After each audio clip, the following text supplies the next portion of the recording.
Senhores conselheiros e conselheiras, senhor procurador, senhora secretária, verificado o quórum regimental nos termos do artigo 52 do Regulamento Interno Contencioso Administrativo Tributário, declaro aberta a 14ª sessão virtual de julgamento do ano de 2021.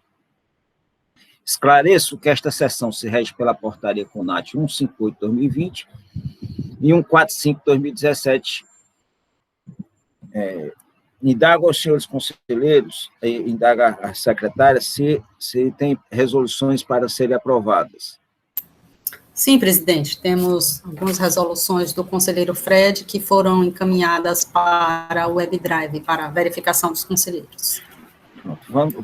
Senhores conselheiros, essas resoluções foram lidas e aprovadas. Então, Paulinha, por favor, diga só quais são as resoluções do conselheiro Fred, não é isso? Presidente, eu posso fazer a leitura dessas resoluções junto com a ata, porque eu não estou conseguindo abrir o meu e-mail aqui. Pode sim, não tem problema nenhum, viu? Então, nós vamos para o nosso primeiro processo de hoje. Indaga a conselheira relatora desses dois primeiros processos, doutora Dalcília, se tem, um tem reexame necessário, o outro não. Se pode ser feito o julgamento em conjunto, ou há necessidade de nós fazermos ele individual? Boa tarde a todos. Presidente, eu considero que dá para fazer em conjunto. Existem algumas diferenças pontuais que eu posso fazer no relato. Aí, senhor presidente, eu já me orienta aí se eu já passo na medida que eu vou fazer no relato, já pontuando essas diferenças. Mas a maior parte eu comparei, as peças são iguais. Ok, então, doutor Rafael. Sem oposição, presidente. Então, pronto. Então, nós vamos, julgar os dois processos. O processo 13425/2018, o auto-infração 2018-06-813. Esse tem como recorrente a célula de julgamento e a Imifarma e recorrido ambos. Ele foi julgado parcial procedente e a assessoria processual tributária se manifesta pela parcial procedência. O segundo processo, ele também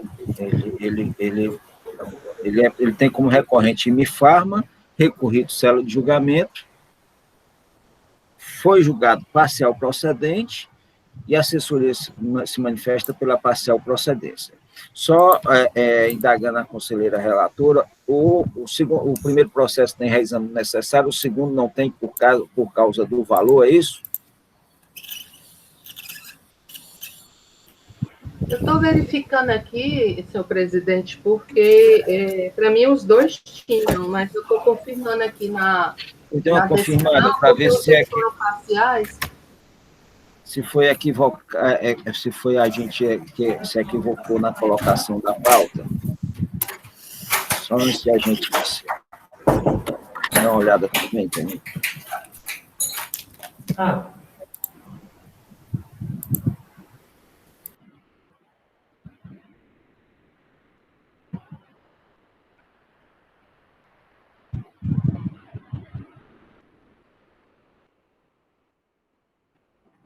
A julgadora colocou aqui que não tem o reexame necessário em virtude do artigo 104, parágrafo 3º da lei. Eu não lembro agora, é ele que é o do valor, é? 104. Conselheira, é isso. Então, é em virtude do valor. Parágrafo 3º. Porque o valor da multa é 16 mil, é isso? O lançado? Isso, o valor da multa é 16, o que ela confirmou. A parcela que ela confirmou. Que foi parcial procedente. Ela confirmou O original acho que é 22 mil e pouco, se eu não me engano. Aí eu teria que saber a ofício para ver, porque ela não fez qual é a ofício do ano de 2015. Eu não tratei os dois como sendo reexame necessário. 22.825. O valor lançado no alto é 22.825 no exercício de 2018, 2015. que foi o alto, 2015 o fato gerador. Quanto é que estava o ofício? Alguém tem aí? Em 2015, 3,339. 3,339. Então é inferior. Então não tem, é só o recurso ordinário. Então pronto. Ok. Só para a gente ter essa certeza, que às vezes tanto o julgador singular se equivoca, como a gente pode também se equivocar. Doutora Dalcília, com a palavra para relatar os dois processos e fazer as diferenciações naquilo que couber, e em seguida eu passo a palavra para o doutor Rafael. Boa tarde a todos. Conselheiros, senhor presidente, senhora secretária, senhor procurador, conselheiras. Aqui eu já quero só uma rápida manifestação, que fico feliz em ver todos a gente está em tal forma, assim, com tanta gente, colegas nossos adoecendo, que cada dia que a gente se encontra aqui, para mim é uma felicidade vê-los todos, independente aqui dos debates, das divergências. Eu gosto muito de todos e fico feliz em estar aqui presente hoje. Cada dia é uma comemoração hoje. Então, espero que a gente se mantenha com saúde. Então, senhores, passando aos processos, o primeiro processo, ambos os processos, eu vou começar aqui o que eles têm em comum. Os dois tratam de omissão de vendas de substituição tributária.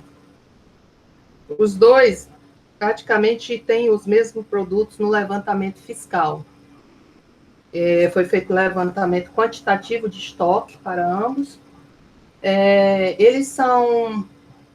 As defesas, eu comparei as peças da defesa, julgamento, recurso, até para ver se realmente os pedidos são os mesmos, mas a maior parte são os mesmos, mas tem algumas diferenças que irei pontuar à medida que for lendo aqui o meu resumo.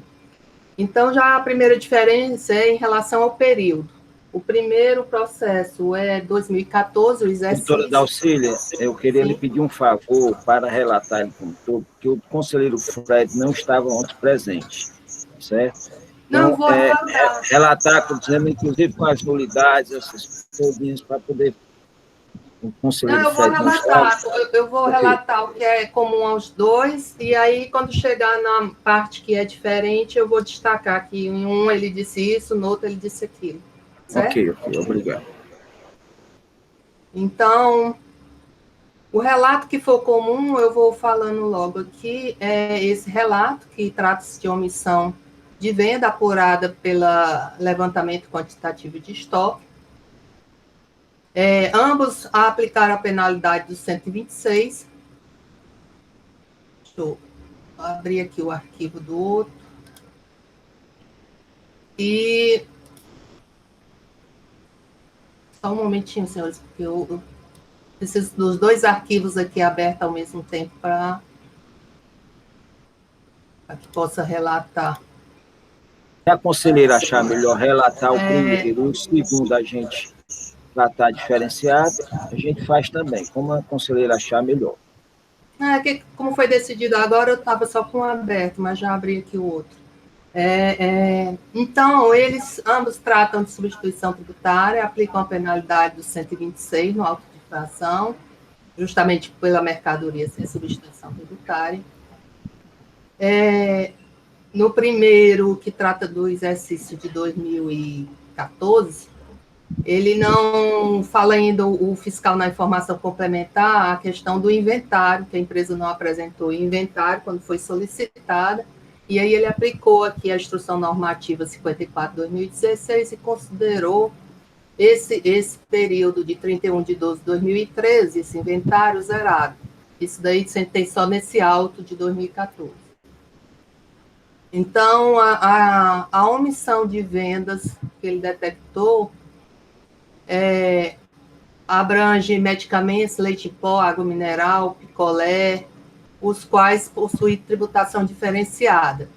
E ele cita que a base de cálculo ela foi feita de duas maneiras. Como a empresa tem um KNAI de varejista, medicamento varejista, ele considerou que esse KNAI está previsto no artigo 546.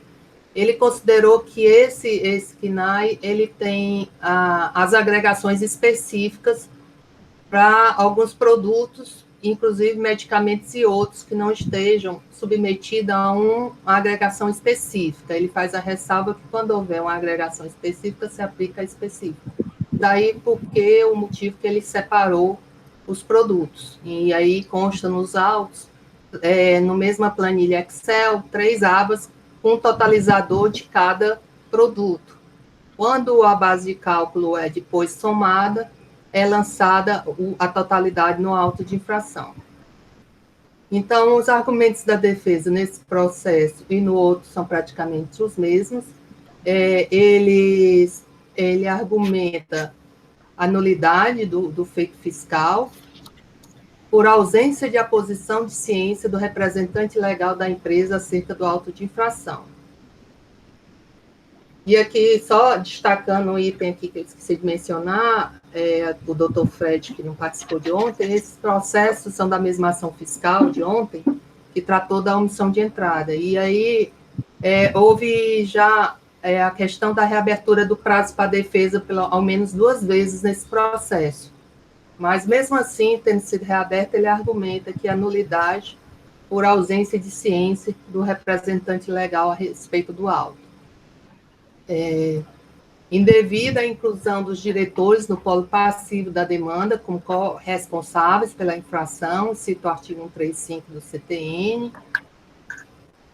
No mérito, ele alega, praticamente o mérito dele é novamente questionando o cerceamento de direito de defesa por insegurança e incerteza no cortejo dos arquivos digitais. Considera que o fiscal fez foi um mero cortejo entre os arquivos digitais, sem analisar os livros e documentos fiscais, o que acabou por tratar de forma genérica todas as operações, tributando operações que não se sujeitam à tributação do ICMS. Então, ele argumenta que a questionar a metodologia, que foi equivocada, para a apuração dos valores, pois considerou equívocos que a empresa teria cometido nas declarações acessórias dela como venda desacompanhada de nota fiscal. E aqui é um item que vai destacar essa defesa da outra, é que ele argumenta nela que o levantamento não teria levado em consideração a movimentação das reduções E. Apresenta uma planilha o fiscal, um levantamento fiscal com controle de movimentação de redução. Aí ele argumenta que apresentou uma outra planilha na defesa, com a movimentação de redução Z, para contrapor e mostrar que o controle de estoque está diferente do contribuinte. Enquanto no outro processo, de 2015, deixa eu buscar aqui ele, nessa parte aqui, o que a defesa trouxe, praticamente o recurso vai também repetir essa parte. Ele questiona que existem aqui no levantamento fiscal base de cálculo, agregação. Não, aqui nessa defesa não, ele vai coisar no recurso, eu falo no recurso, ele trata dessa divergência. Então, assim, nesse processo, no outro, foram julgados parcial procedente pela instância singular, por conta do agregado, entendeu a julgadora que o agregado à multa não é cabível. somente para fins de cobrança do imposto. Então, ela utilizou o mesmo valor da base de cálculo apurada, apenas retirando o agregado que foi acrescentado pelo fiscal, e daí deu uma redução. Ela afastou a questão da nulidade do auto de infração, citou essa questão que foi reaberto 2 vezes o prazo, e que a autuação foi recebida por pessoa legítima e capaz, tendo em vista que se efetivou através de aviso de recebimento, e cita os artigos aqui da lei. Também afasta a questão da inclusão dos sócios como corresponsáveis, pois não aprova nos autos que os sócios tenham incorrido em alguma das condutas, porque ela argumenta que aqui a responsabilidade tributária é da pessoa jurídica e não da pessoa de cada sócio. E que essa questão patrimonial dos sócios e administrador irá acontecer apenas na fase da execução da dívida fiscal, quando os bens da empresa forem insuficientes para responder pela dívida. Em relação aqui o levantamento equivocado das leituras Z, ela se manifesta de que as planilhas fiscais, em especial a planilha, o relatório de saída, constante no CD-RUM anexo à folha 30, existe uma listagem com o código C405, de janeiro, junho, julho a dezembro, no qual a informação SF fabricação, SF caixa, com o número dos respectivos cupons fiscais, onde se infere que o fiscal levou em consideração os documentos emitidos através do SF, que compõem a redução Z. Ela afasta também o demonstrativo apresentado pela autuada como contraprova. Considera que esse demonstrativo, além de difícil de compreensão, não foi elaborado a partir de um sistema... Aliás, ele foi elaborado a partir de um sistema de controle interno de movimentação de estoque da empresa. E, por isso, considerou que não havia valor fiscal. E indefere o pedido de perícia. Em relação à base de cálculo, como eu já mencionei, ela reduz aqui, no caso, a base de cálculo, que é de 617.388,96 com agregação, ela reduz para 461.636.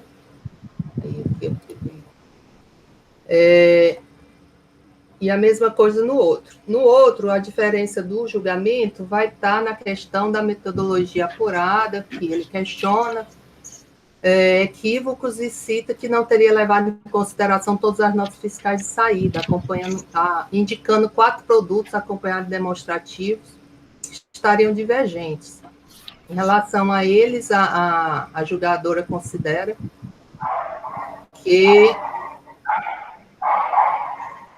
na base de cálculo estão todos os produtos, aí cita o decreto que abrange todos esses produtos, e não vê equívoco no levantamento fiscal. Aqui a empresa apresenta recurso ordinário, no auto de infração, no primeiro, ao reexame necessário em função do valor, e o recurso ordinário. No segundo processo, somente o recurso ordinário. No recurso ordinário do primeiro processo,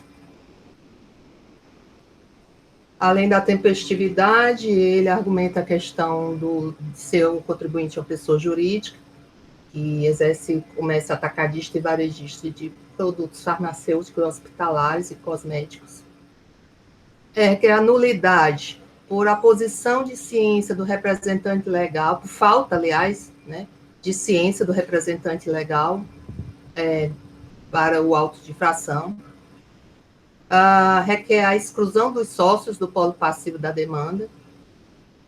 E a nulidade por metodologia, considera que a metodologia fiscal foi equivocada, cortejou arquivos magnéticos do contribuinte sem confrontar com seus livros contábeis e documentos fiscais, e não levou em consideração a movimentação da redução Z, que é essencial para a apuração correta.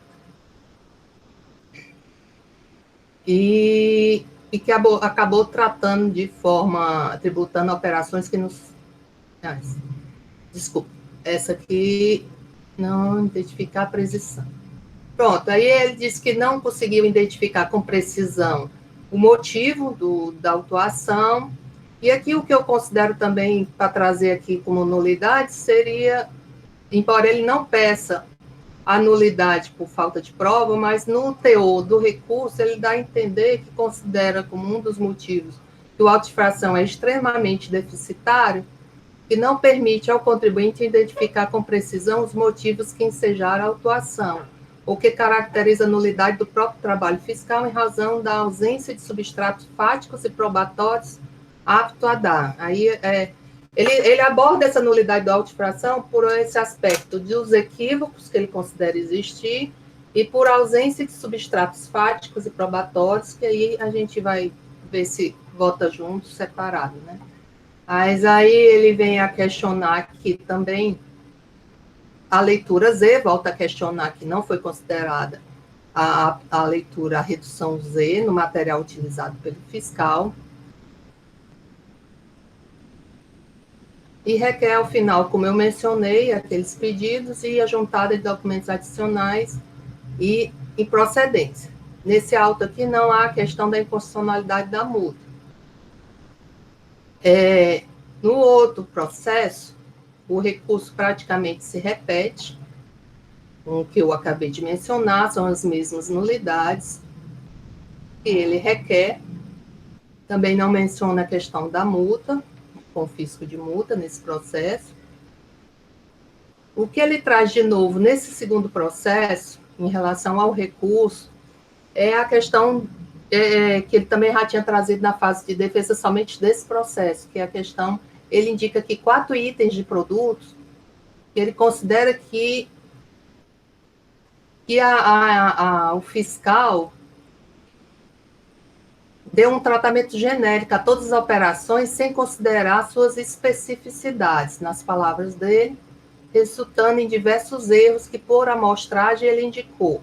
Aí ele indicou aqui 4 códigos de produtos, que, segundo ele, estaria equivocado lá no levantamento, mas verificando aqui, eu não identifiquei. O único dos produtos que ele citou que está no levantamento mesmo, pelo menos do medicamento, é um medicamento, os outros eu não identifiquei. Até eu vou conferir nas outras planilhas, porque são 3 planilhas esse processo. E, então, nesse processo, no segundo processo tem esses itens, no primeiro, para deixar mais claro, a questão da redução Z, que também está lá nas planilhas saídas. Então, ele requer, ao final, as mesmas nulidades, e aqui o parecer opina por conhecer o recurso ordinário desse segundo processo, reconhecer o recurso ordinário, negar provimento para confirmar a parcial procedência. No primeiro processo, o parecer indica também o recurso ordinário, e aqui eu não sei se foi um erro na hora meu, aqui ele não menciona o reexame necessário. Mas ele coloca... Pronto. Seria esse, eu me reservo aqui, se tiverem alguma dúvida, algo não tiver. Mas 2 nulidades que foram discutidas ontem eu não encontrei nesses processos, que é a multa confiscatória e a questão de erros por ausência de conversão, fator de conversão. Isso não está nesse processo, apesar de ele ser a saída e erros de ontem ter sido a entrada. Só isso, senhor presidente, um momento. Muito obrigado, doutor. Auxílio. Com a palavra, doutor Rafael.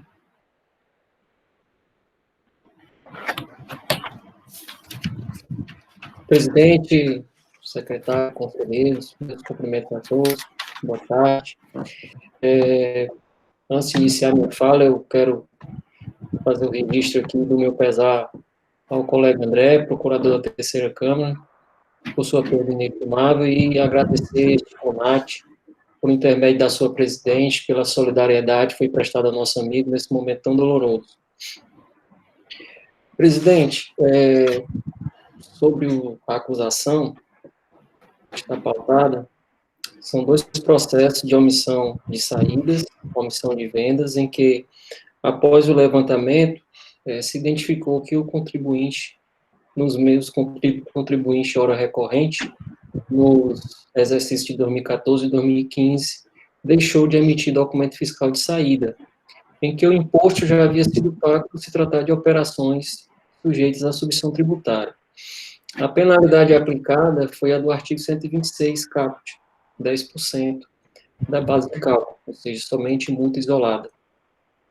A metodologia aplicada foi o sistema de levantamento quantitativo de estoque, em que se identificou, a partir da movimentação de produtos específicos, as omissões que foram estampadas no auto de infração. O recorrente traz como tese de defesa inicial a ausência de ciência do representante legal da empresa. Contudo, presidente, com relação a essa temática, eu já, de logo, já vou opinar no sentido de que seja afastado pelas seguintes razões.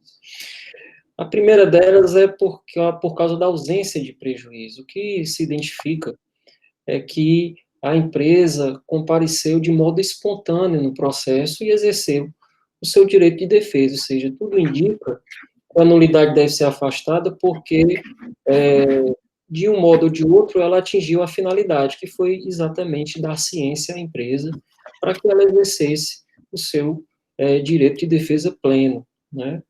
É importante também ressaltar que a notificação da pessoa jurídica pela via postal, ela se presume inválida se ela é recebida no estabelecimento, mesmo porque não seja o representante legal da empresa, ou seja, por qualquer preposto que assim receba o AR. Em homenagem à teoria da aparência, uma teoria aplicada de modo amplo nos tribunais pátrios, notadamente no STJ, também neste contencioso, e também no CAF. O CAF, na súmula 9, ele estabelece, já afirmou o entendimento de que é válida a ciência da notificação por via postal, realizada no domicílio fiscal eleito pelo contribuinte, confirmada com a assinatura do recebedor da correspondência. E aí eu quero destacar a parte final da súmula, ainda que não seja o representante legal do destinatário. Então, presidente, por essas razões, e ainda amparado no artigo 78 do Código de Processo Administrativo Tributário deste CONAT, que reza no seu parágrafo único, que considera-se preposto qualquer empregado vinculado ao estabelecimento, artigo 78, parágrafo único, eu vou opinar no sentido de que a nulidade arguída no recurso pelo recorrente seja afastada. O segundo ponto, presidente, que é trazido, é a indevida inclusão dos diretores no polo passivo da demanda como responsáveis. É importante salientar que a relação jurídica tributária se desenvolve entre o fisco e o contribuinte. E o contribuinte, no caso, é a pessoa moral, a entidade, né, de modo que não há de se confundir a personalidade jurídica do ente moral com a de seus sócios, pessoas físicas. É importante destacar que não houve notificação pessoal dos sócios, administradores ou diretores. Quem foi notificado para compor a lide administrativa tributária foi a pessoa jurídica. Não há de se confundir aqui obrigação com responsabilidade. A pessoa jurídica responde na condição de titular da obrigação de pagar, sujeição passiva, na condição de contribuinte, decorrente da imposição legal. Por sua vez, a imposição do dever aos sócios, ela eventualmente se daria no campo da responsabilidade, que só deve ocorrer após franqueado, devido processo legal, e comprovadas as hipóteses de violação ao artigo 135 do CTN. E, por fim, presidente, encerrando a minha manifestação sobre esse ponto, é que a alegação, ela, no meu sentir, sequer deve ser conhecida, porque, e se essa corte assim não entender, esse colegiado, que seja rejeitada, porque a pessoa jurídica ela não tem legitimidade ativa para postular em nome dos seus sócios, pessoas físicas. Segundo a inteligência do artigo 18 do Código de Processo Civil, aplicado supletivamente ao nosso processo administrativo tributário. Ninguém pode pleitear direito à lei em nome próprio. Então, presidente, escorado nessas razões, eu também vou opinar no sentido de que essa arguição de inclusão indevida dos diretores no polo passivo seja também rejeitada. Outro ponto trazido, presidente, nulidade também,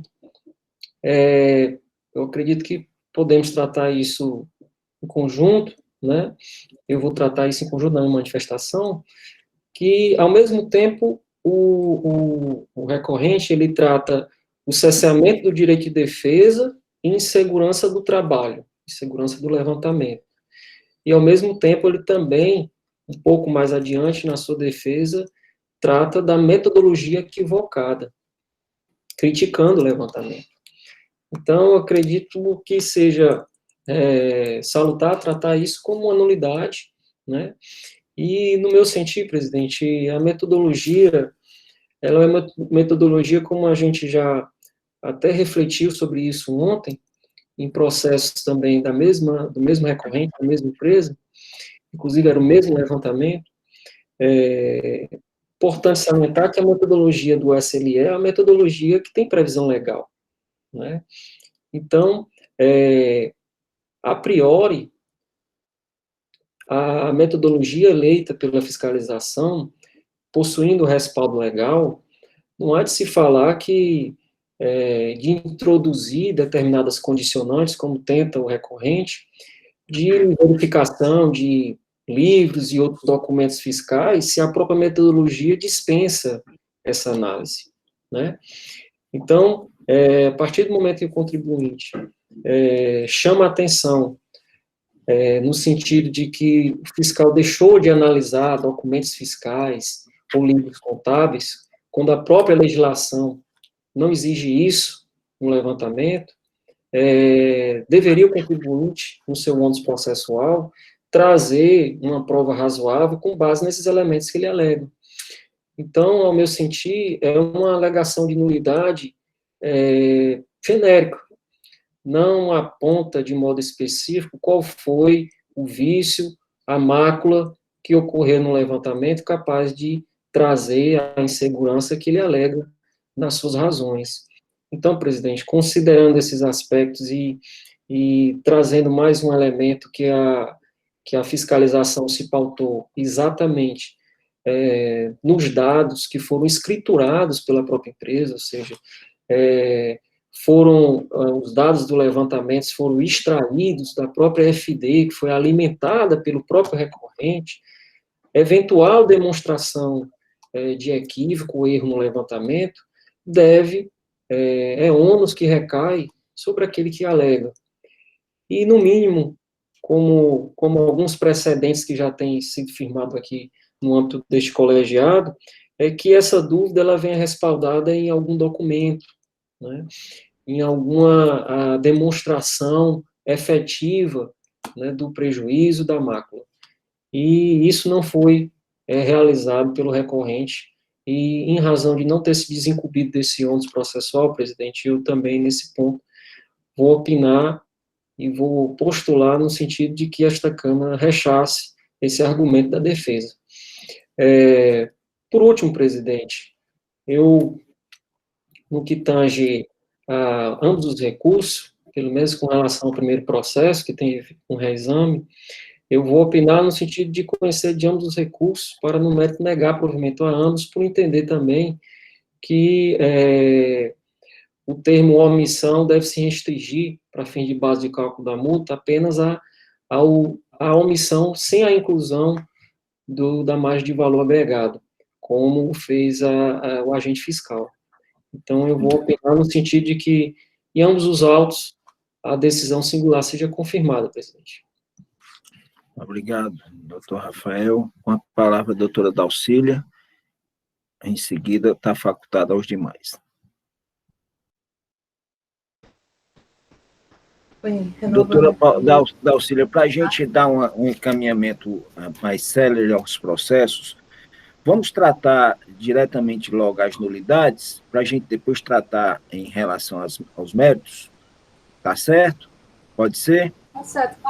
só vou ter dificuldade na questão do levantamento, se não seria melhor, nessa preliminar específica do levantamento, já colocar a questão dos produtos, para que os conselheiros possam decidir. Nessa parte do levantamento dos produtos, a gente pode tratar, porque aí não é metodologia, aí pode ser em mérito, propriamente dito.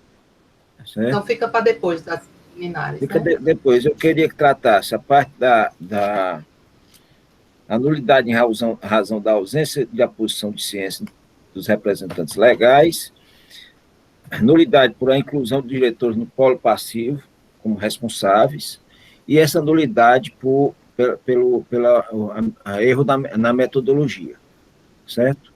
Que eu acho que ambos ele fala um pouquinho sobre isso aí. Mas diga aí, doutora.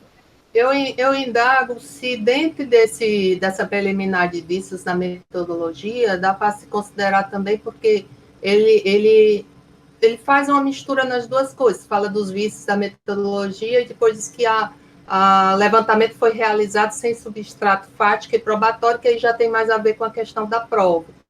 E aí se junta tudo na preliminar só, de vícios, de uma eu acho separado.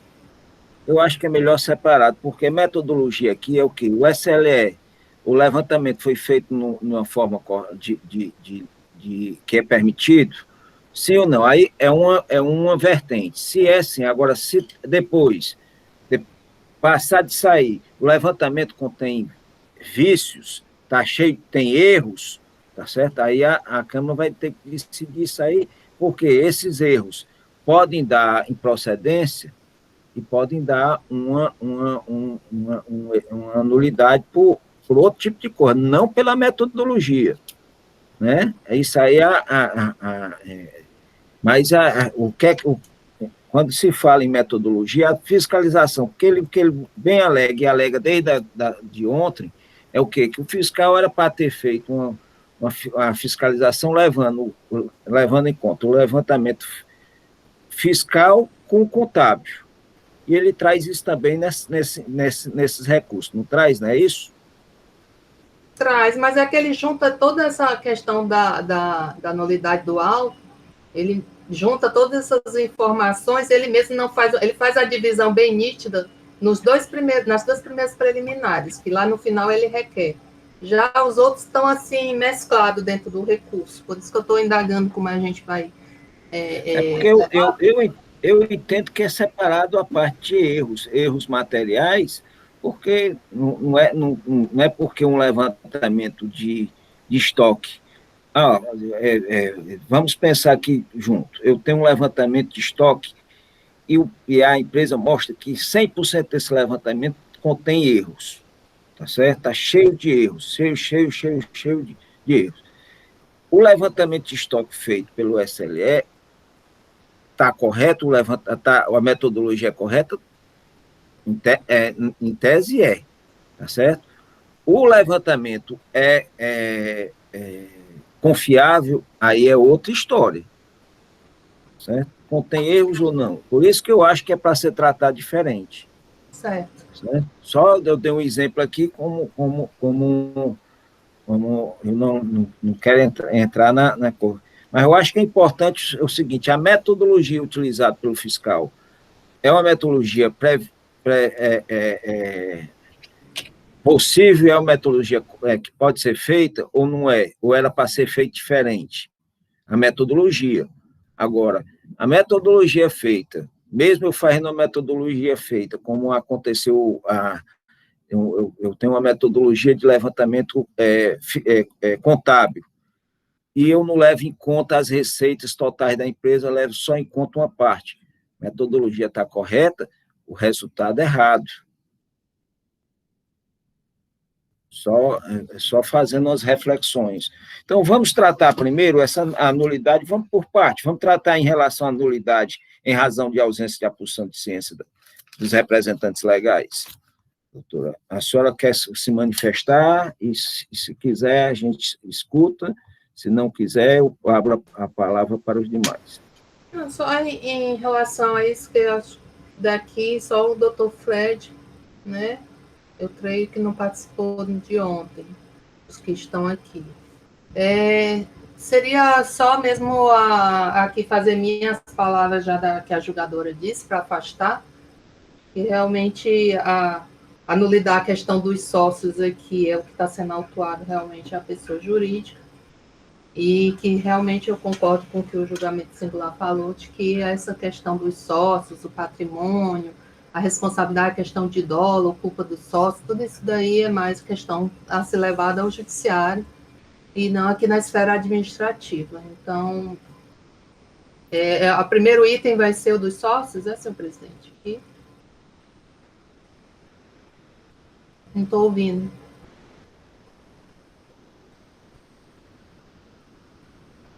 Desculpe aí, eu estava com o microfone fechado. Primeiro item é nulidade em razão de ausência de aposição de ciência dos representantes legais da autuada no auto de infração. Em relação a isso, eu queria esclarecer a questão justamente das reaberturas de prazo, que foram inerentes também a esse processo. Né? O AR foi feita a intimação por AR, consta nos autos o registro, o recebimento pelo destinatário, e por questões de datas e os questionamentos que a empresa trouxe, o CONAT já reabriu por 2 vezes. Então, eu considero, eu afasto essa nulidade, considero que foi suprida aí pelo próprio CONAT e que todas as oportunidades foram dadas desde então à defesa. Alguém quer se manifestar sobre essa nulidade? Não? Então, nós vamos botar já em votação. Doutora Dalcília, como vota em relação à nulidade em razão da ausência de aposição de ciência dos representantes legais? Então, eu afasto essa nulidade pela até a teoria da aparência, considero que se o AR há juntada nos autos do recebimento do AR, considero que a ciência foi realizada, foi oportunizado a reabertura do prazo, para tudo que se fizesse atendendo à reivindicação do contribuinte, e considero que afasta essa nulidade, voto contrário a ela, senhor presidente. Doutor Tiago. Com a relatora, senhor presidente. Doutor Fred. Com a relatora. Doutora Francileite. Com a relatora. Doutora Ivete. Com a relatora. Doutor Michel. Com a relatora. Então, a decisão em relação à nulidade, a Câmara resolve por unanimidade de votos afastar. Entendem que não houve nenhuma, houve sim a ciência do contribuinte, houve ainda reabertura de prazos, certo? E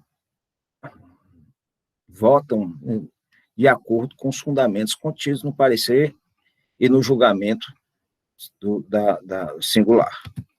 É isso, doutora Dalcília? Isso, senhor presidente. Houve a ciência do AR também, não sei se o senhor acho que mencionou. Sim. Vale para os dois autos? Vale para os dois autos, vale para os dois. Nós estamos julgando em conjunto, essa nulidade contempla nos dois, tá certo? E nós vamos agora para a inclusão dos diretores no polo passivo. A senhora querem debater ou vamos direto para julgamento? Também doutor Fred quer falar. Bem rápido, presidente. É só para registrar aqui eu historicamente tenho mantido esse posicionamento de que a questão de responsabilidade de sócios ou de qualquer pessoa, diga-se passagem. O assunto, é claro que quem é o contribuinte que está sendo demandado no auto de infração, sim, eu concordo com o doutor Rafael, procurador, de que sim, a parte, o sujeito passivo da obrigação aqui, o contribuinte, no caso, é a empresa, não há dúvidas. Mas, considerando as repercussões que podem existir posteriormente à conclusão do lançamento e do julgamento do processo administrativo, não é uma prerrogativa, a meu ver, da Procuradoria escolher de forma discricionária se pode ou se não pode atribuir a responsabilidade. A questão do dolo tem que estar controvertido no auto de infração para que se submeta os sócios à condição de corresponsáveis. Eu sei que é decorrente da lei, decorrente do Código Tributário Nacional, mas o Código Tributário Nacional não diz que os sócios serão responsáveis. Diz que os sócios que tenham praticado dolo, fraude, enfim, artigo 135, nos casos de as obrigações tributárias resultantes de atos praticados com excesso de poderes ou infração à lei, contrato social ou estatutos. Isso não está controvertido aqui. Isso não é uma escolha da Procuradoria. Nunca foi, a meu ver, a despeito de saber que, historicamente, é isso que acontece, presidente. Então, somente para registrar que eu entendo que, sim, a empresa não pode controverter isso em nome dos sócios, mas não é isso que está acontecendo aqui. O recurso é em nome da empresa e de 4 pessoas físicas, salvo engano, que estão controvertendo a inexistência de excesso de poderes. Eles estão dizendo, olha, não há nos autos indicação de excesso de poderes, e eu não posso fechar os olhos a isso. Ou eu digo que há o excesso de poderes, deixo registrado para depois a Procuradoria, ao executar o crédito tributário, incluí-los no polo passivo, aí já não é mais processo administrativo tributário, mas isso tem que constar, a meu ver, objetivamente da nossa decisão, presidente. Então, só para registrar a minha divergência em relação ao posicionamento da Câmara, que nós já conhecemos no sentido de não acolher o que está sendo solicitado historicamente pelos sócios, presidente. Obrigado. Ok. Alguém mais quer? Então, vamos para a decisão. Doutora Dalcília, em relação à arguição de indevida inclusão dos sócios no polo passivo da demanda, como responsável pela autorização, caracterizando ilegitimidade dos sócios. Como vota? Bom, eu voto, e aqui, para fundamentar meu voto, que a responsabilidade e o sujeito passivo nesse processo é a pessoa jurídica. Os sócios aqui que estão apenas arrolados na informação complementar são geralmente puxados do cadastro. Não há dentro do processo administrativo, no meu entender, respeitando posição contrária, um espaço para responsabilizar o sócio por qualquer ato. Aqui está se tratando do sujeito passivo, pessoa jurídica, independente de alguma ação voluntária ou de dolo dos sócios, então eu afasto por considerar que a responsabilidade é da pessoa jurídica, foi autuada a pessoa jurídica, e todos os atos que estão sendo trazidos aos autos se relacionam à conduta da pessoa jurídica, senhor presidente. Bom, doutor Tiago. Com a relatora, senhor presidente. Doutor Fred. Presidente, eu abro divergência, se a secretária puder anotar uma linha só, para reconhecer a ilegitimidade das pessoas, dos sócios, na condição de corresponsáveis indicados no auto de infração. Eu reconheço a ilegitimidade do nome deles constar no auto de infração como corresponsáveis, porquanto não foi indicado qualquer ato praticado com excesso de poderes ou infração à lei. Por essa razão, eu reconheço a ilegitimidade da inclusão dos seus nomes, presidente. Obrigado. Ok. Doutora França Leite. Com a relatora. Doutor Ivete. Com a relatora. Doutor Michel. Com a relatora. Bom, a quarta Câmara reconhece. Senhor presidente, só questão de ordem, o doutor Tiago voltou. Voltou sim. Eu estava na sequência. Voltou com a relatora. Logo em seguida com a doutora. Então, em relação à nulidade, em razão da ilegitimidade dos sócios estarem no polo passivo como corresponsáveis, a quarta Câmara, por maioria de votos, afasta entendendo que no polo passivo da acusação se encontra a pessoa jurídica e não os sócios.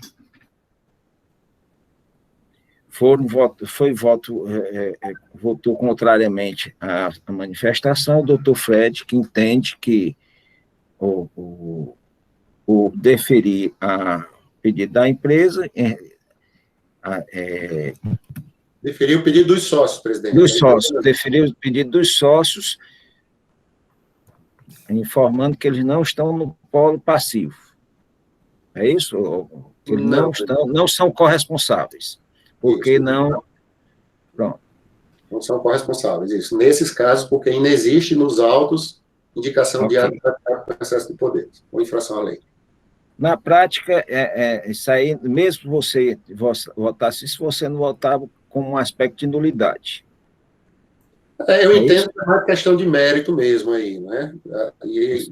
Mas é a ilegitimidade que está sendo, não é nulidade que está sendo votada. Isso foi o que eu entendi. A ilegitimidade... É ilegitimidade mesmo, está certo. Perfeito, está correto. Quanto à ilegitimidade mesmo, é isso mesmo, doutor. Vamos para a próxima, que é a metodologia, quanto à nulidade em razão de erro material, o erro na metodologia utilizada na fiscalização. É isso, doutora, que ele traz também? Isso. Querem debater a metodologia sobre o doutor Fred, o doutor Dalcília? Tem uma pergunta, doutora Dalcília.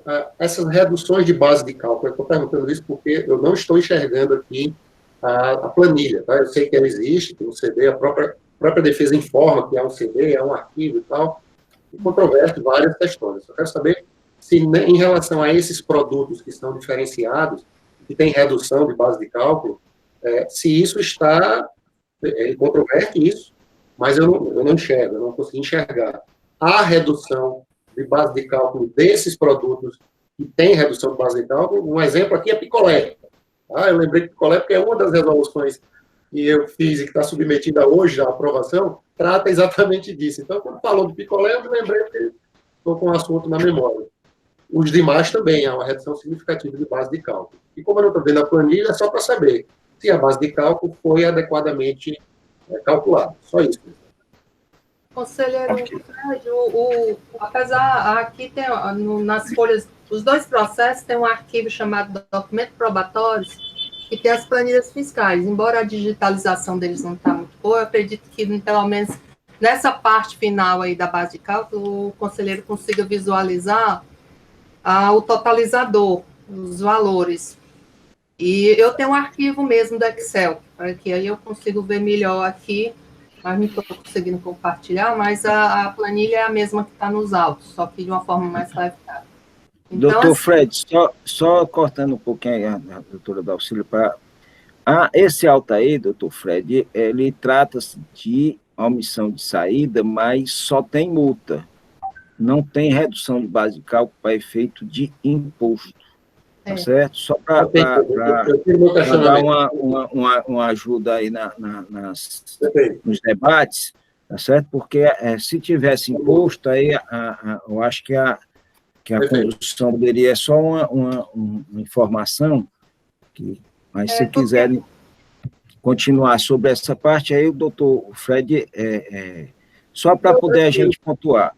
A multa é uma vez o valor do imposto devido, é 30% do final, né? O que é que o fiscal... Vamos deixar a doutora Dalcília explicar. O fiscal aí, ele fez o valor da omissão e fez o agregado da substituição. É isso, doutora Dalcília? Explique aí para ele como fez e como é que o julgador refez, por favor. Então, conselheiro, como eu estava falando, ali na planilha, no final, ele separou a planilha pelos produtos, justamente porque cada produto tem um agregado. Ele fez isso para calcular o imposto, porque essa empresa recolhe substituição na entrada, então, os autos que foram julgados ontem de entrada tiveram imposto e multa. Os que ficaram para hoje, que é só saída, só tem a multa. Então, foi separada uma planilha só de picolé, vai ter um totalizador só dos picolés sorvetes. Vai ter outra planilha só dos refrigerantes e água, e vai ter outra dos medicamentos e outros produtos, em que ele agregou 33,50. Aí tem um total, o seu conselheiro vai ver, tem um total, vamos supor, 261, estou de cabeça aqui, um total, por exemplo, de medicamento, um dos processos que está aí no julgamento singular, tá? Por exemplo, tem na planilha o totalizador do processo com final 08, aí ele apurou 3.418, ele colocou o agregado específico do medicamento, 33,5, e aí deu 5.812. Sobre esses 5.812, ele cobrou 10%, ele já aplicou a multa que até eu esqueci aqui, desculpe, que no relato eu esqueci, a julgadora fez uma adequação da multa, não alterou o valor, porque o fiscal, ele autuou pelo 126, e a julgadora aplicou o específico, o 3S, não, é o item 2, 123, que trata da substituição tributária no levantamento de estoque. Como não altera o valor, porque ambos são 10%, ela só fez uma adequação na fundamentação dela. E retirou esse agregado, conselheiro, daí a parcial procedência. Ela aplicou qual? O 2 qual? Deixa eu ver aqui o julgamento. Ela aplicou... Não, né? A gente reforma ou não reforma? Enfim. Ela aplicou o...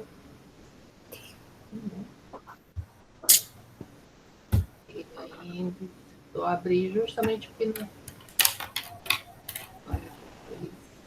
É o 123.3, 2B. Item 2, se eu não me engano, porque eu abri aqui o julgamento que não tem a informação. Mas deixa eu ver se está no meu resumo aqui, que eu coloquei. Mas ela... Deixa eu ver aqui. 3B2. É isso. Relativamente à documentação e à escrituração, estou no inciso 3. 123, 3B, item 2. 123, 3, 2 e... 123, 3B, item 2. Foi isso que ela... Deixar de emitir documento fiscal em relação a prestações tributadas pela substância tributária, cujo imposto já tenha sido recolhido.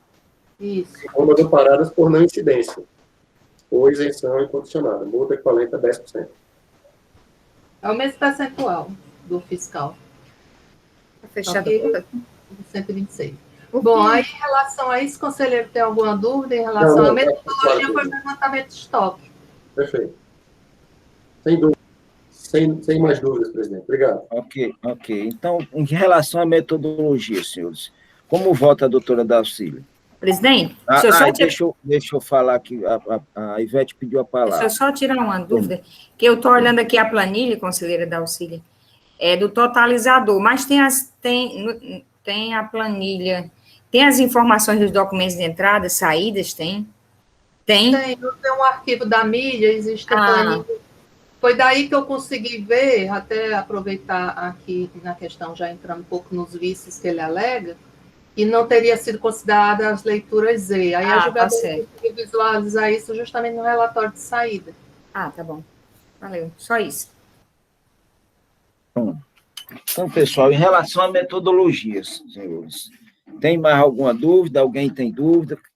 Podemos votar? Em relação ao nulidade por... Deixa eu ver como é que ele traz aqui, só para a gente não... Nulidade em razão de erro material, por erro na metodologia utilizada na fiscalização. Como vota a conselheira Dalcília? Eu afasto, eu considero que o levantamento de estoque considerou a origem dos arquivos transmitidos, da SPED, e das notas fiscais, inclusive o inventário foi zerado porque a empresa foi intimada e não apresentou em um dos levantamentos. E eu considero que a metodologia está adequada, ele não cabia dentro do levantamento quantitativo de estoque considerar livros contábeis ou controles internos de movimentação apresentado pela empresa. Ok. Doutor Tiago. Com a relatora, senhor presidente. Doutor Fred. Com a relatora. Doutora Francileide. Com a relatora. Doutora Ivete. Com a relatora. Doutor Michel. Com a relatora. Então, em relação à nulidade suscitada, a quarta Câmara resolve, por unanimidade de votos, afastar, entendendo que se trata de levantamento quantitativo de estoque, logo um método previsto na nossa legislação, certo? Não havendo nenhum erro na metodologia utilizada. Ok? É mais ou menos isso aí, doutora Dalcília? Pronto. A questão de que não cabe a análise de livros contábeis nesse tipo de levantamento. Ele questiona isso, que deveria Vamos agregar essa... Trata-se de levantamento quantitativo de estoque, não cabendo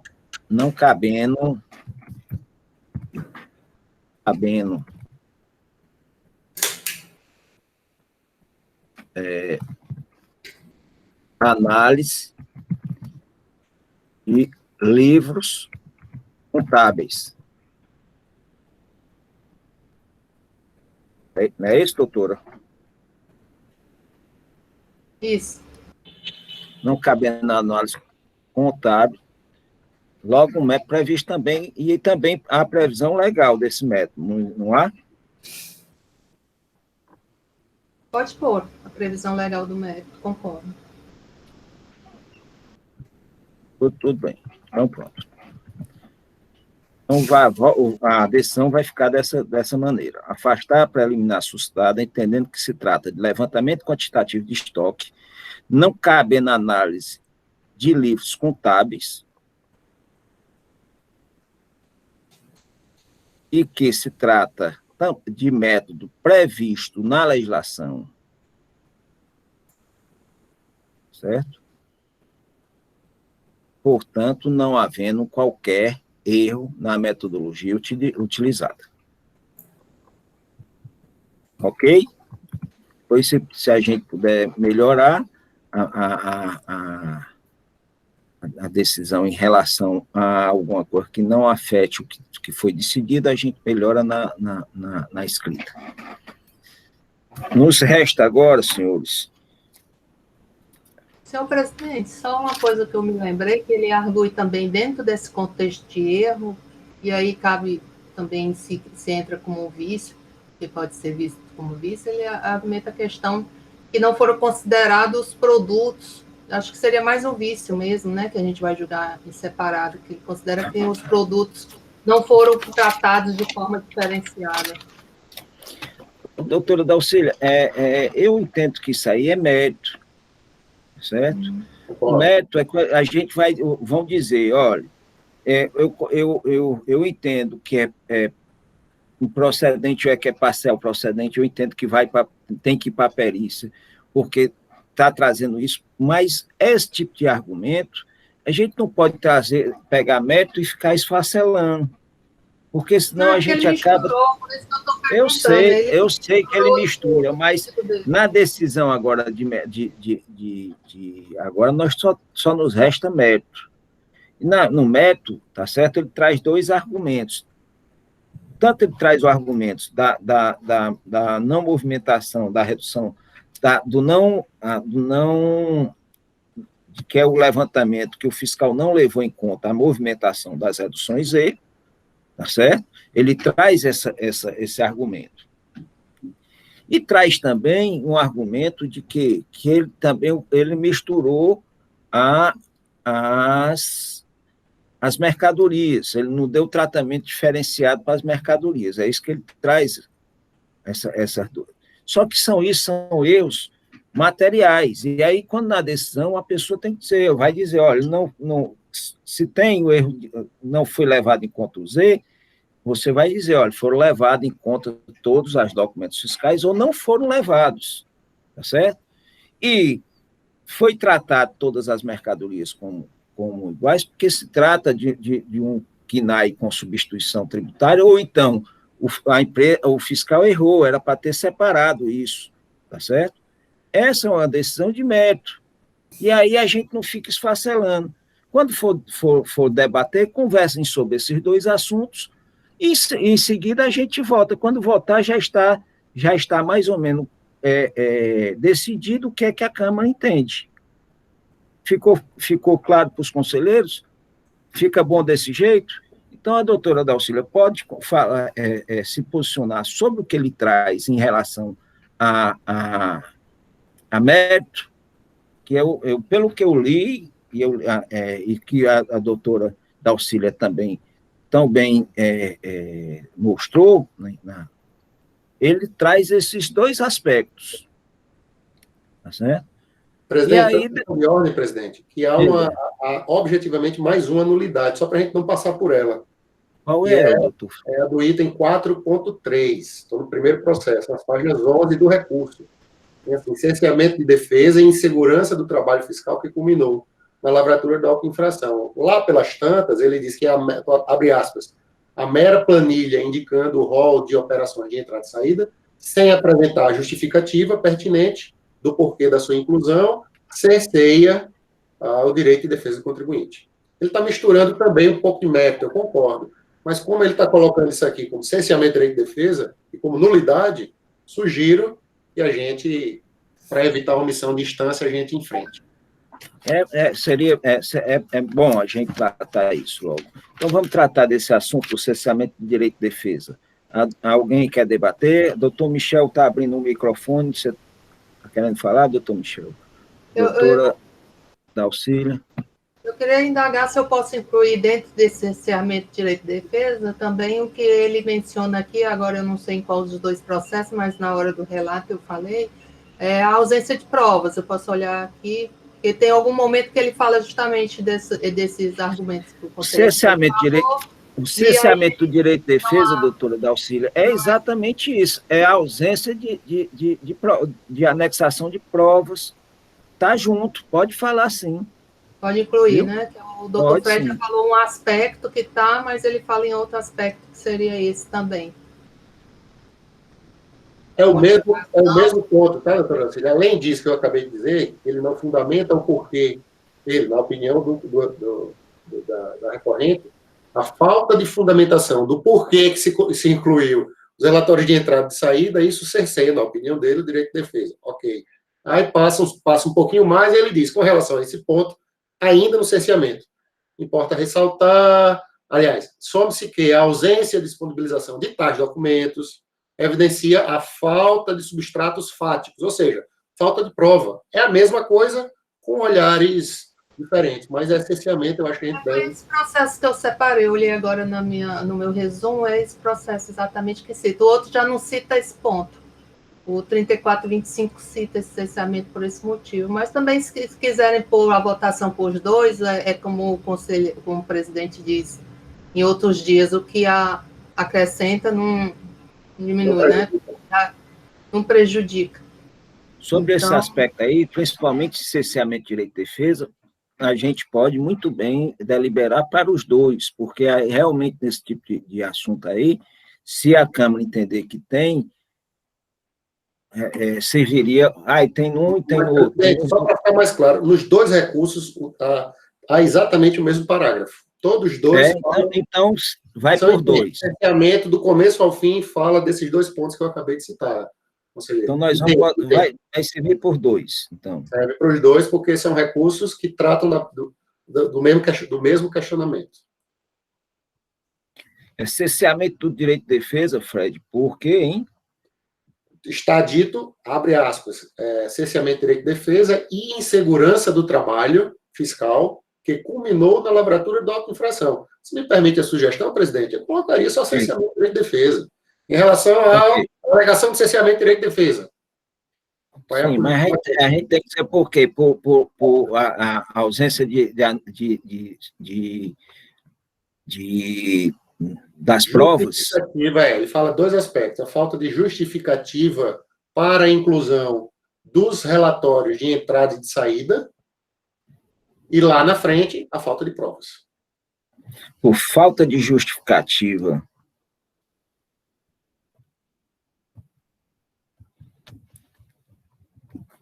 Relacionada as planilhas, relacionadas às planilhas com operações de entrada e saída. Isso é o que está, eu estou com o recurso dele, está aberto aqui, estou lendo as palavras. As planilhas de entrada e saída. E nesse mesmo ponto, ainda no cerceamento e também por falta de provas. E por falta de provas. Tudo bem, que aí a gente coloca, tá certo? Como a empresa está trazendo isso, a gente coloca tal e qual ela colocou, porque aí está respondido, tá certo? Quanto a esse cerceamento, os conselheiros querem debater? Se não querem, vamos para a votação. Como vota a doutora Dalcília em relação, isso serve para os dois processos, doutora Dalcília. Cerceamento do direito de defesa, por falta de justificativa relacionada às planilhas de entrada e saída, e ainda por falta de provas.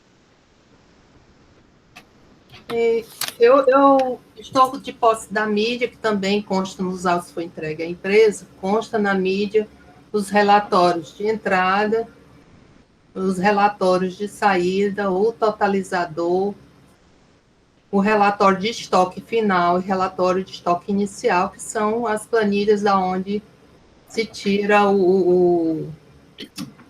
se origina o totalizador aqui, os dados que originaram a base de cálculo, inclusive o totalizador por produtos discriminado. Então, eu afasto essa nulidade de cerceamento de direito de defesa por considerar que consta nos autos todos os relatórios e informações de notas fiscais que ingressaram no levantamento e estoques.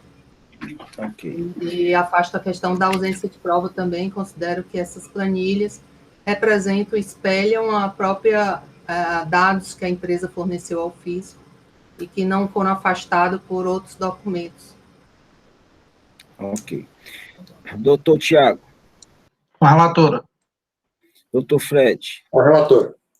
Doutora Franci Leite. Com a relatora. Doutora Ivete. Com a relatora. Doutor Michel. Com a relatora. Então, para ambos os recursos, a quarta Câmara resolve em relação ao cerceamento de direito por falta de justificativas em relação às planilhas de entrada e saída e por ausência de provas também, resolve por unanimidade afastar essa nulidade suscitada, entendendo que os autos contêm todos os elementos, relatório de entrada, relatório de saída, totalizador e relatórios de inventários possíveis de se fazer uma defesa de mérito, portanto, não havendo qualquer cerceamento ao direito de defesa. Ok? Nós agora vamos para a parte de mérito. E aí o mérito, como eu já tinha dito, não tem mais nada, os conselheiros podem me ajudar, se tiver alguma coisa que a gente tenha passado, tá certo? A conselheira relatora e os conselheiros, a Câmara, as decisões são da Câmara, então a gente, um ajuda o outro quando passa por cima, um não vê, isso é muito interessante nos conselhos, né? Porque há essa colaboração. Nos resta, então, somente mérito, e a empresa nos traz 2 elementos de mérito, que ela diz que não foram levados em conta as reduções e também que há um erro, porque não foi tratado os produtos em separado, certo? E aí eu gostaria que a conselheira relatora debatesse um pouco sobre isso antes de a gente entrar nas decisões.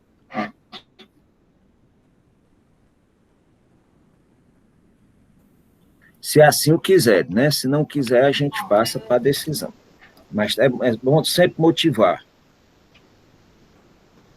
Bom, eu queria trazer alguns aspectos aqui da análise para debate, se acharem necessário, ou até mesmo para representar melhor a situação fática aqui do processo. Então, no primeiro processo em que ele argumenta a questão da leitura Z, eu realmente não identifico aqui esse vício nos autos. Como eu falei já antes, o relatório de saída consta o código, como foi também bem mencionado pela julgadora singular, tem um código que menciona, e quando você vai no SPED, você identifica que aquele código refere-se justamente a operações com cupom fiscais, o que identifica que os cupons fiscais, para mim, leva à conclusão que eles ingressaram, sim, no levantamento, foram considerados. E a planilha que a empresa anexou na fase de defesa, que na fase de recurso eu não identifiquei nenhum documento anexo, apenas na defesa, foi apreciada pela julgadora singular, é uma planilha que não mostra realmente, me pareceu, porque ela está meio ruim de ser legível, mas os valores que eu consegui identificar e a estrutura da planilha é muito semelhante ao próprio levantamento.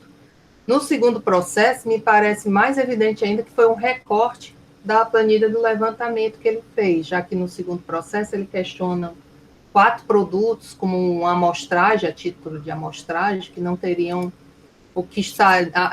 que tem situações diferenciadas, segundo ele, que não teriam sido consideradas. E aqui, então, primeiramente, em relação ao primeiro processo que trata dessa leitura Z, eu não vejo como um vício, afasto esse argumento, porque foram consideradas nessa questão de mérito. No segundo processo, ele trata, não fala mais da leitura Z, fala das questões que o contribuinte possui atividade de comércio atacadista de medicamentos e que houve a inclusão de brindes, mochilas, itens de uso e consumo, tôneis, impressoras no levantamento fiscal, que seriam indevidos, pois estão sujeitos a itens que, por lei, não devem ser tributados. Aqui as folhas 15 do recurso, caso os conselheiros queiram acompanhar. Então, ele aponta aqui, indica, por amostragem, 4 produtos, que não teriam sido levados em consideração notas fiscais de saída do período. Porém, ele não indicou nenhuma nota fiscal que tivesse sido desconsiderada. Ele indica o produto em si, o código.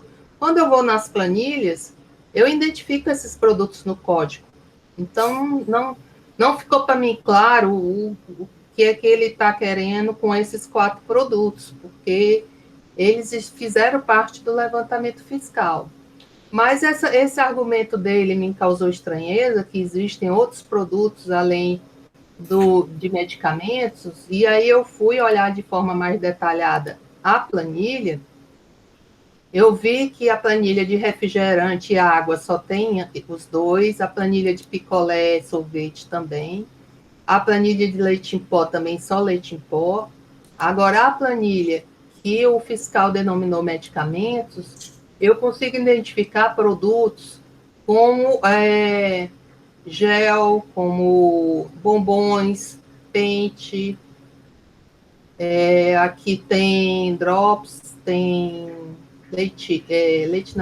Nescau. Então, eu identifico outros produtos, o que me levou a ler a legislação para esse KNAI, porque o KNAI da empresa é um KNAI que está citado no artigo 546 do regulamento. 546 do regulamento.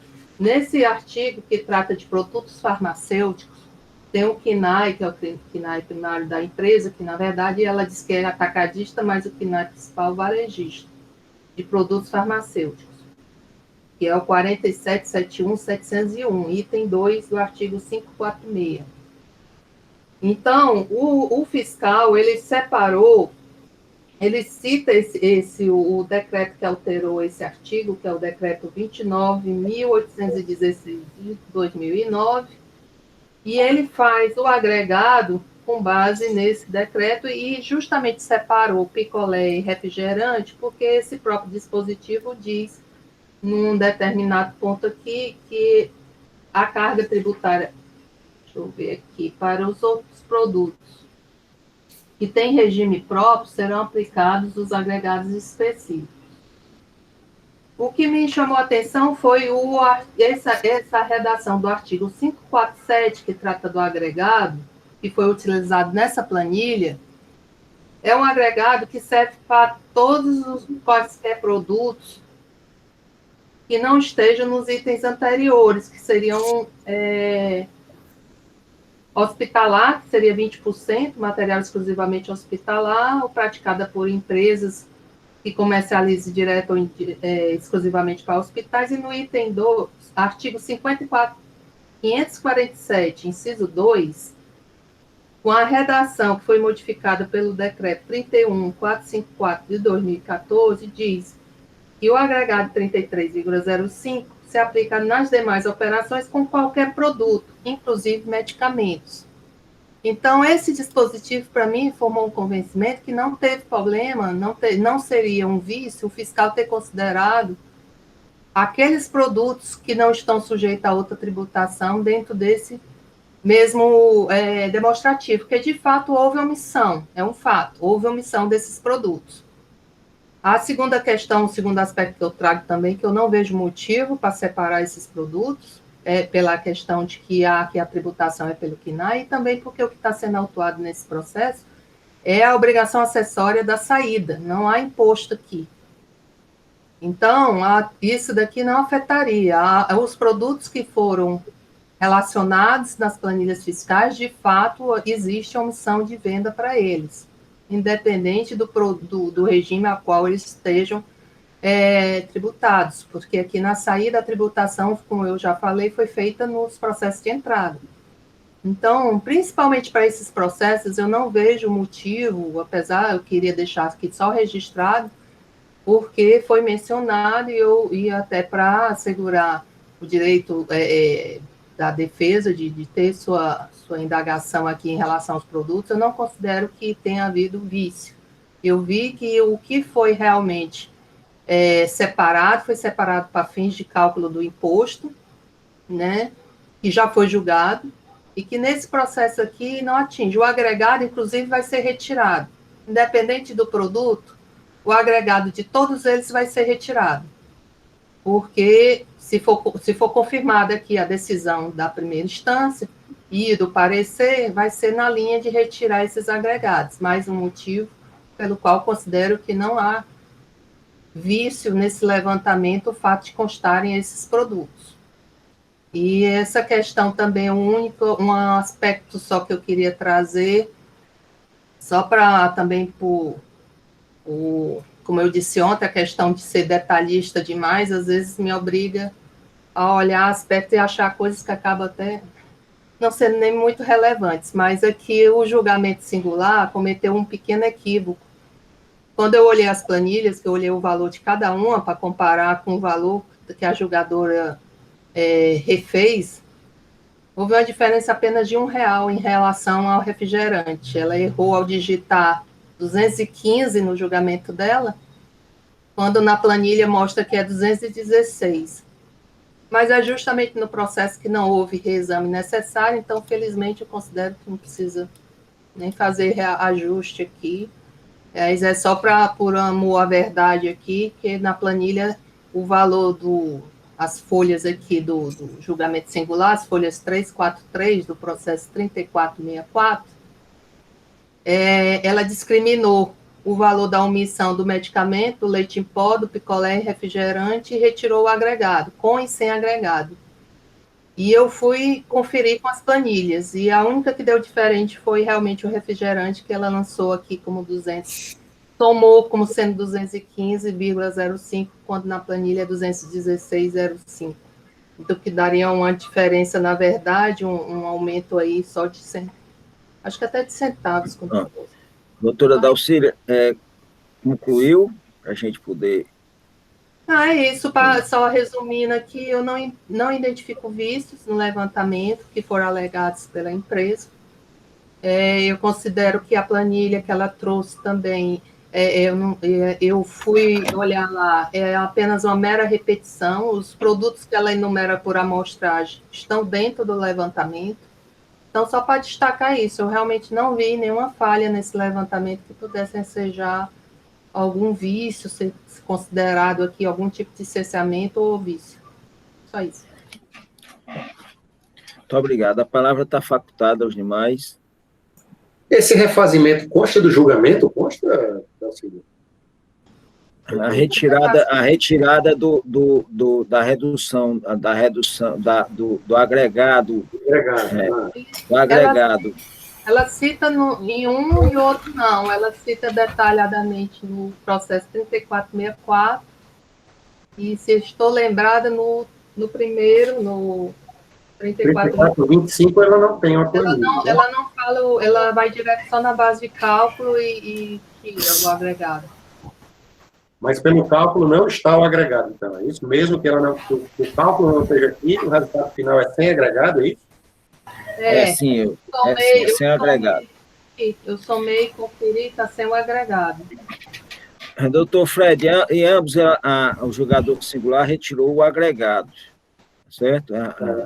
Só não justificou nenhum deles, né? Apesar de ter tirado, não fez Eu acho que era no outro era só uma planta, só era um produto, então ela já pegou diretamente a base de cálculo. Não, pelo meu relatório aqui, eram também 4 produtos. Eu acho que ela só fez somar, então. Ela só fez direto e não planificou, assim.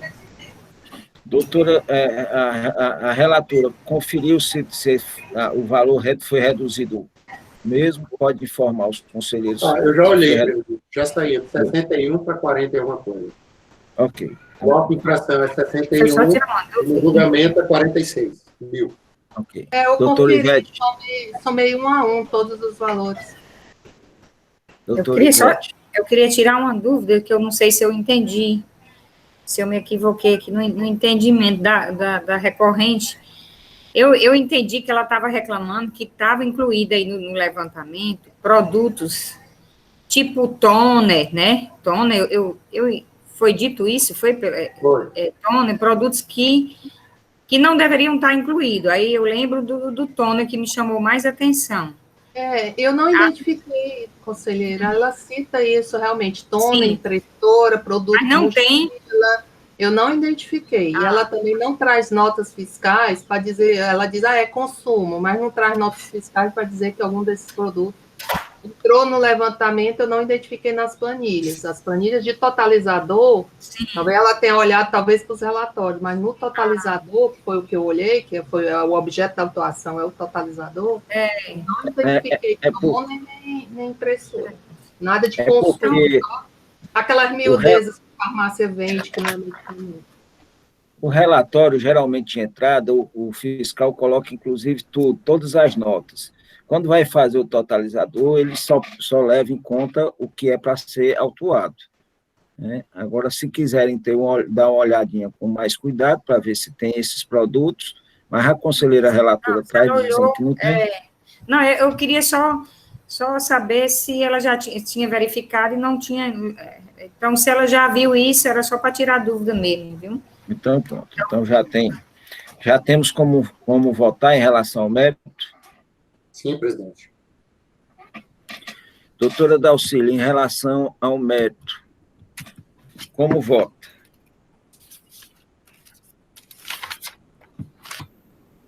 Bom, em relação ao mérito... Está sem áudio, doutora. O primeiro processo é reexame necessário e recurso ordinário. O segundo só tem recurso ordinário. Certo? Então, assim, considerando... eu voto no parcial procedência em ambos os processos, de acordo com o julgamento singular e o parecer. No caso do segundo processo, há aquela pequena diferença de R$1, mas como não tem também exame necessário, não cabe a mim fazer o ajuste com planilha, mesmo que sendo um valor ínfimo. Se fosse reexame, eu ainda ajustaria por ser uma coisa de revisão, mas como não tem, Aí eu vou no sentido voto no sentido de confirmar a decisão singular, senhor presidente, os dois. Então, no primeiro processo, conhece do reexame necessário, do recurso ordinário, nega provimento a ambos, nega provimento a ambos e mantém a decisão de parcial procedência do singular. No outro, reconhece do recurso ordinário, nega provimento, mantendo a decisão de parcial procedência do julgamento singular, nos termos do parecer. E mantém o reenquadramento, não é isso, doutor Elcio? Foi bom o conselheiro mencionar. Eu mantenho também a fundamentação da decisão singular, no dispositivo que ela fundamenta. 123, 3, B2. Antes de passar para isso aí, senhores, eu quero só perguntar nesse reenquadramento, que a gente, às vezes, não só retroage para beneficiar, não. Era isso que eu ia dizer. Eu acho que a penalidade, quando não retroage, eu acho que a Procuradoria já se manifestou nisso, e quando não beneficia, eu acho que permanece da época. Eu quero escutar só a Procuradoria antes de passar para a doutora Ivete. Só para a gente escutar, doutora Ivete, porque eu acho que é o que a senhora vai dizer. É só isso mesmo, porque eu já tinha percebido que fizeram um requadramento para retroagir que não beneficia. É melhor deixar a penalidade original do auto. Só isso. É isso mesmo, presidente. Inclusive, tem precedência dessa Câmara. Quem capitaneou a tese, inclusive, foi o conselheiro Michel, salvo engano, né, que trouxe essa observação para a gente. Muito embora não haja nenhuma modificação nos elementos objetivos do tipo normativo, mas a nossa legislação, o Código Tributário Nacional, só manda retroagir se for para trazer algum benefício. E, nesse caso, o benefício é zero. Então, não há que se falar em retroatividade. Ok. Mas aí, só uma questão de ordem, senhor presidente. Nesse caso, como a julgadora foi por esse dispositivo, aí eu tenho que dar provimento para poder alterar a fundamentação, que a gente conversou de manhã, parece que mudando a fundamentação tinha que mudar também o provimento. O primeiro é reexame necessário, tá certo? E recurso ordinário, né? Eu acho que o primeiro é o único que tem exame, o segundo já não tem, teria que analisar dentro do recurso. Conhece o reexame necessário, dá parcial provimento ao reexame necessário só e nega provimento ao outro, e mantém modifica a penalidade para a contida no auto-infração. Então, para poder seguir a mesma orientação. Se houver alguma mudança, a gente dá provimento e... Só que mas eu não entendi. Aí eu dou provimento ao recurso ordinário do segundo? Ao reexame necessário só para poder... No reexame necessário não é que tem a penalidade? Não, o primeiro é mais fácil, mas os dois é a mesma situação. Os dois foi autuado 126 e nos dois a julgadora alterou. Só que um tem reexame necessário e o outro não. Eu acho que no segundo não tem reexame necessário, então você tem que dar provimento conhece? Não sei nem como é que é. De ofício, né? Serão, a meu ver, resultados diferentes, presidente. No que tem reexame necessário, sim, faz o que a gente está sugerindo. No outro não tem que fazer. Não altera nada. Vai ter que ficar mesmo com a aplicação sugerida pelo julgador de piso. O resultado matemático é o mesmo, mas para não ser incoerente, a gente vai ter que seguir isso, salvo o melhor juízo. Entendeu? Não seria conhecer e negar provimento, mas por outro fundamento, porque vai continuar a mesma decisão de improcedência, né? Não vai haver provimento. Parcial procedência, né? Ainda não terminou. Vai ser mantida a decisão. Ainda não teve nem votação ainda, né? Porque nós vamos fazer o seguinte, nós vamos votar pela acordo, depois a gente conversa sobre essa aplicação da penalidade. Tema de novo, né, presidente? Como? O tema outro exame de novo, vindo à baila. Já ontem eu conversei com os colegas, em termos de reexame, os colegas disseram que quando muda a coisa, eles conhecem, dão provimento para manter a parcial procedência, mas com outra fundamentação, tá certo? O que eu acho que no segundo a gente pode negar provimento, tá certo? No segundo, negar provimento e ao recurso ordinário, tá certo? Mas de ofício, tá certo? Decidir em aplicação pela penalidade da época, certo? Eu não sei se há uma mudança nisso considerável para poder também a gente tá levando alguma coisa que seja linear com o que está se julgando. Tá certo? Um processo a gente retira, bota a penalidade do 126, o outro a gente traz para a penalidade da Lei 16.258 de 2017, que nesse caso aqui é simples, que é o mesmo percentual. Só questão de semântica. E aí diga aí, doutora Dalcília. Senhor presidente, já que assim, oficialmente não pode inverter a ordem, né, do relator último, mas eu gostaria, então, de, antes da votação oficial, de ouvir cada conselheiro, porque, para mim, é irrelevante se vai ser o 126 ou o 123.3b, para não gerar nenhuma divergência, então, gostaria de ouvir, antes da votação, a opinião dos demais conselheiros para me direcionar no meu voto. Ok, vamos escutar. Quem é que se pronuncia? Presidente, eu vou dar minha opinião. Eu não vejo problema se o resultado chegar na mesma conclusão, entendeu? É meio que a gente está querendo, claro, fazer a coisa do jeito certo, que a gente sempre faz, mas para não sermos, não faz muito sentido a gente dar provimento ao recurso voluntário, por exemplo, do segundo processo, que não tem reexame necessário. Dar provimento para não modificar nada que está sendo pedido pelo contribuinte, isso não é dar provimento. Então, eu não teria problema nenhum de, no segundo processo, desde que ficasse dito no voto essa circunstância de que não existe recurso de ofício, e razão pela qual não é possível modificar aquilo que foi julgado pelo julgador de piso, ainda assim o correto seria aplicar o dispositivo do 126. Porém, considerando a inexistência de recurso de ofício, nega-se provimento, mantendo-se a decisão a qual. Na prática, não vai modificar em nada, assim, em termos, o contribuinte não está sendo prejudicado, ninguém está sendo prejudicado, e a gente está fazendo a entrega daquilo que está sendo solicitado, que é julgar. Ok. O conselheiro Fred, de acordo, então, a fazer fundamentação diferente para o primeiro exame? Diferente, não existe recurso, só na conclusão, só no final. É só para. O que o conselheiro diz é que, ao final, nega no segundo processo, nega provimento ao recurso ordinário, mas ressalta que, em relação à penalidade, como não tem recurso, não tem reexame necessário por causa do valor, não vai alterar a penalidade para que a conselheira entende como correta, que é a aplicação do artigo do caput do artigo 126 da Lei 2.670.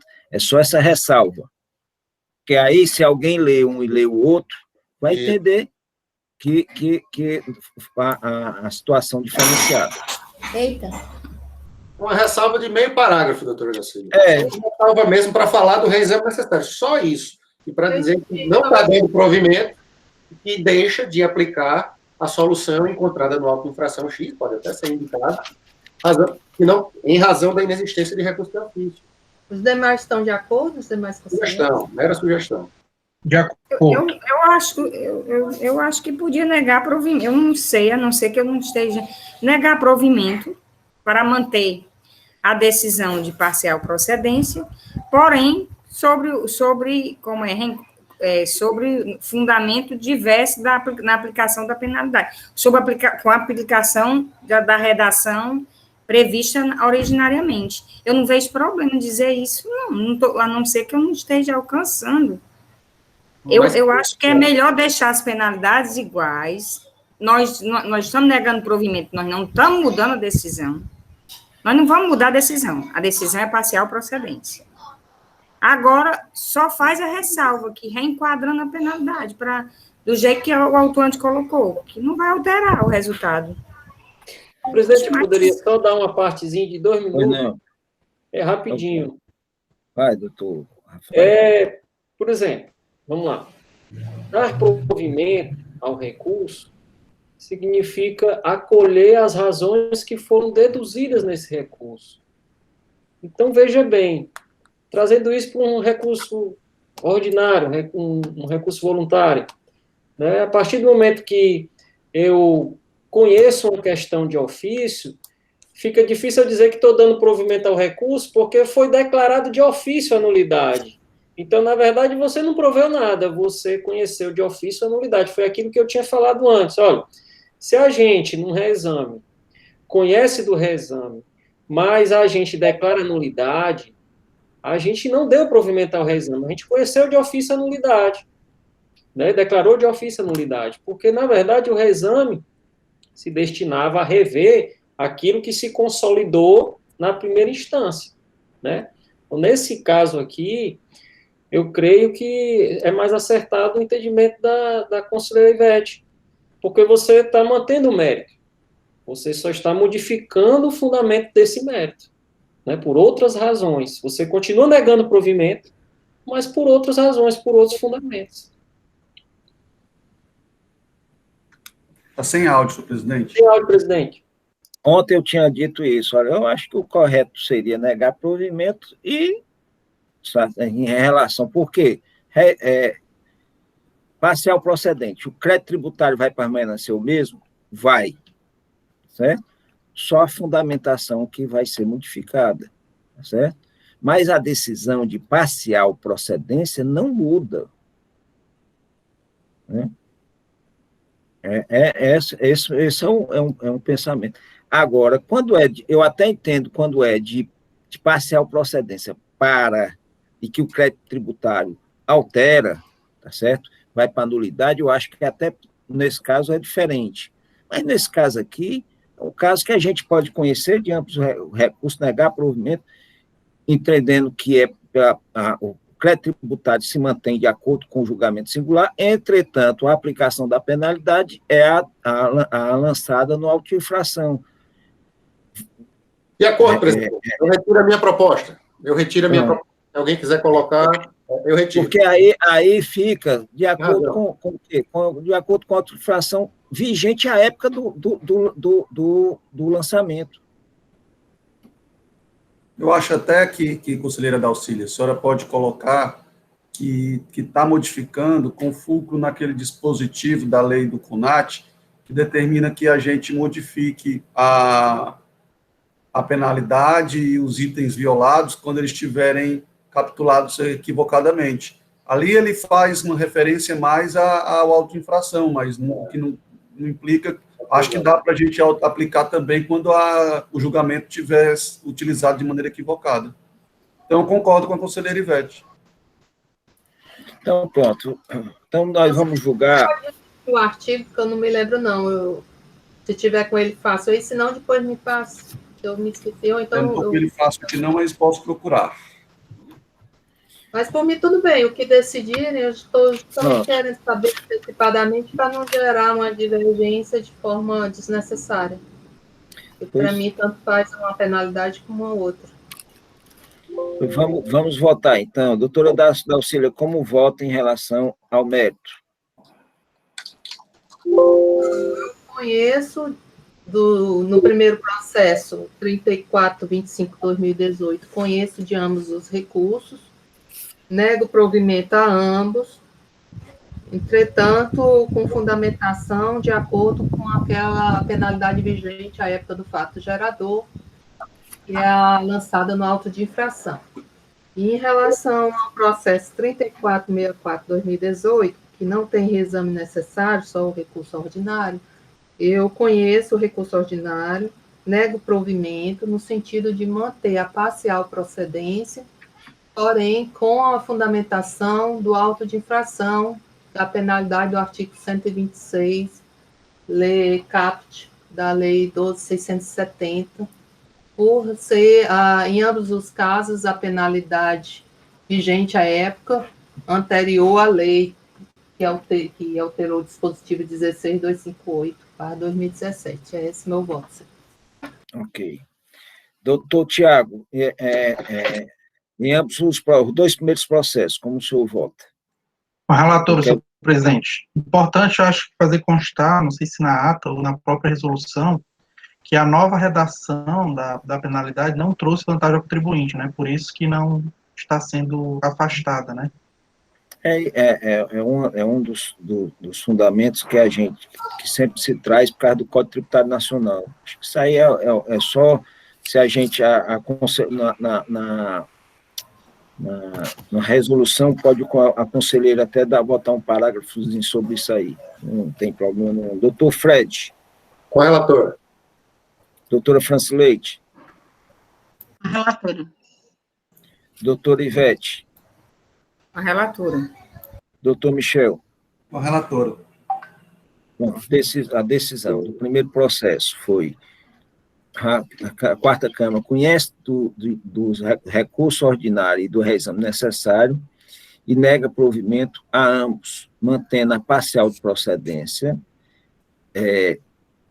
Entretanto, em relação à penalidade, entendem que a aplicável é o caput do artigo 126 da Lei 12.670, lançado no auto-infração, porque vigente à época do fato gerador, e a lei nova não trouxe nenhum benefício em relação à redução da multa. Pronto. No segundo, tá certo? Conhece do reexame ordinário, nega provimento, mantendo a parcial procedência do julgamento singular. Entretanto, aplica a penalidade contida no auto-infração, do artigo 126, caput da Lei 2.670/96, entendendo os senhores conselheiros que a lei aplicável é a da época do fato gerador, porque a lei introduzida pela 16.258 não é mais benéfica para o contribuinte. Pronto, encerramos esses dois processos. Nós temos mais dois processos agora para concluir. Um da relatoria do conselheiro Michel e o outro da relatoria da doutora Franci Leite, da América Laser. Presidente, eu estou com hora de dar 5 minutinhos de intervalo. Já ia pedir, viu, Fred? Está esperando o presidente terminar de falar. Pois vamos dar 5 minutinhos. Ok? Ok, obrigado, presidente. Então, 15h34, 15h40 a gente volta.